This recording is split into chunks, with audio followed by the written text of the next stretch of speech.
दोस्तों, current affairs की एक नई वीडियो में आप सब लोग का स्वागत है। और आज के करंट अफेयर्स में आज 5 सवाल लेके आए हैं जो तुम्हारी परीक्षा की दृष्टि से काफ़ी ज़्यादा महत्वपूर्ण हो सकते हैं।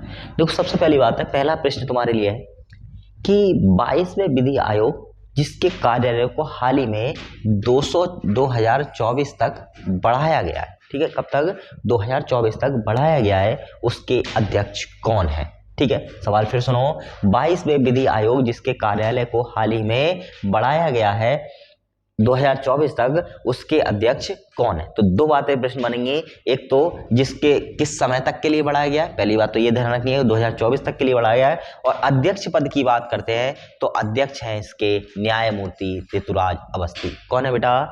न्यायमूर्ति ऋतुराज अवस्थी। देखो, अवस्थी जी के बारे में थोड़ा सा जानने का प्रयास करते हैं। अवस्थी जी की बात की जाए तो केंद्रीय मंडल ने 22वें विधि आयोग के, कब? 22वें विधिमंडल आयोग के कार्यालय को 31 अगस्त 2024 तक बढ़ा दिया है, ठीक है। इस आयोग की अध्यक्षता कर्नाटक उच्च न्यायालय के पूर्व मुख्य न्यायाधीश, कहाँ के मुख्य न्यायाधीश है बेटा? कर्नाटक उच्च न्यायालय के पूर्व मुख्य न्यायाधीश ऋतुराज अवस्थी कर रहे हैं, ठीक है। ध्यान रखोगे, कहाँ के मुख्य उच्च न्यायालय के मुख्य न्यायाधीश थे ये? कर्नाटक उच्च न्यायालय के मुख्य न्यायाधीश, ठीक है। पुराने कानून की पहचान करने और उन्हें निरस्त करने, मौजूदा कानूनों की समीक्षा करने और आवश्यक परिवर्तनों का प्रस्ताव देने के लिए यह आयोग जिम्मेदार। क्या क्या काम करता है? पुराने आयोग की पहचान, पुराने जो कानून है उनकी पहचान करता है।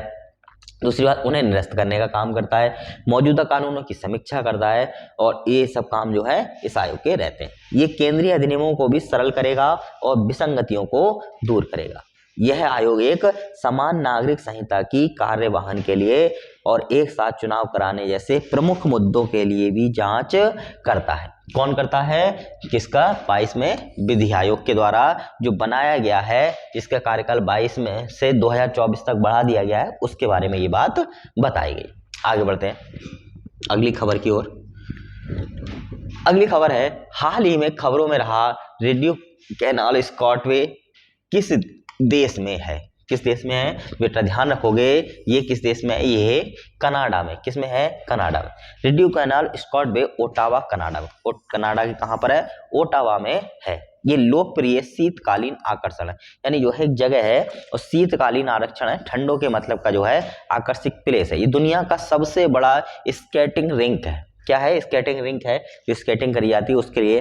ये यूनेस्को की विश्व धरोहर में हिस्सा रह चुका है। किसमें रह चुका है? विश्व धरोहर में हिस्सा रह चुका है। और ये जो मेन है, रेडियो नदी का, नहर का क्या है? एक हिस्सा है। 1971 में बनने के बाद पहली बार रेडियो कैनाल स्कॉटवे बर्फ की कमी के कारण नहीं खुलेगा। इस क्षेत्र में आसमान रूप से उच्च तापमान के कारण ऐसा हो रहा है, यानी पहली बार जो है ये समस्या आ रही है कि ये नहीं खुलेगा, ठीक है।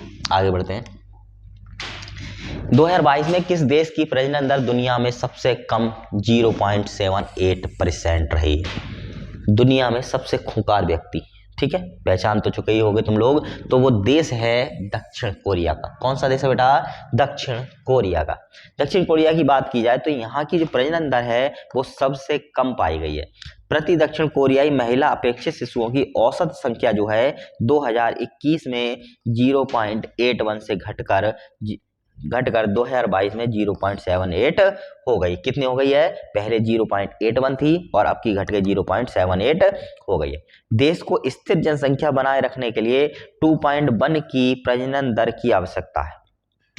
इसका मतलब है कहीं ना कहीं जो है फॉल हो रहा है, जनसंख्या लगातार अगर ऐसे ही घटती रही तो जो है देश की जनसंख्या बहुत ही ज्यादा कम हो जाएगी। इसके लिए 2.1% की प्रजनन दर है उसको बनाए रखना आवश्यक है, ठीक है। हालांकि इसकी मौतों की संख्या 2022 के बाद से जन्मों को पार कर गई है। कम प्रजनन दर दक्षिण कोरिया में प्रमुख आर्थिक चिंताओं का कारण बन रही है। तो कहीं ना कहीं कम प्रमुख जो प्रजनन दर है वो आर्थिक चिंताओं के कारण आने वाले समय में इसके नेगेटिव प्रमाण जो है देखने को मिल सकते हैं। आगे बढ़ते हैं। चौथी खबर है कि हाल ही में खबरों में रही INS सिंधु केसरी क्या है? कौन सी? INS सिंधु केसरी क्या है? बात करते हैं उत्तर की, तो उत्तर है पनडुब्बी। सिंधु केसरी क्या है बेटा? एक पनडुब्बी है जिसको हम बोलते हैं INS सिंधु केंद्री। INS सिंधु केसरी भारतीय नौसेना से संबंधित एक सिंधु घोष श्रेणी की डीजल इलेक्ट्रिक पनडुब्बी है। ध्यान रखोगे कैसी है? सिंधु घोष श्रेणी की डीजल इलेक्ट्रिक पनडुब्बी है। कैसी है? डीजल इलेक्ट्रिक पनडुब्बी। ये लगभग टन की ये पनडुब्बी रूस के सेवेरोडोस्क में एक प्रमुख मध्यम मरम्मत सहजीवन विस्तार से गुजरी है। यानी अभी क्या हुआ, इसका एक मरम्मत की गई है और इससे ये गुजरी है। आगे बढ़ते हैं। अगला है, किस देश ने commercial arms transfer policy launch की है? क्या लॉन्च किया है?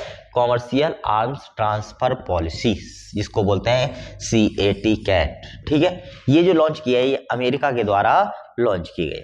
सबसे पहले बात करते हैं, अमेरिकी प्रशासन ने एक नई वाणिज्यिक शस्त्र हस्तांतरण नीति, जिसको कैट कहा जाता है, का अनावरण किया है, जो अपनी हथियार निर्यात नीति में मानवाधिकार पर अधिक जोर देती है। किस पर? मानवाधिकार पर अधिक जोर देती है। यह ट्रंप युग की नीति के विपरीत है।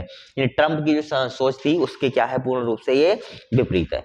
इससे वाणिज्यिक विचारों को अधिक महत्व दिया है। कैसे विचारों को? वाणिज्यिक विचारों को अधिक महत्व दिया जाएगा।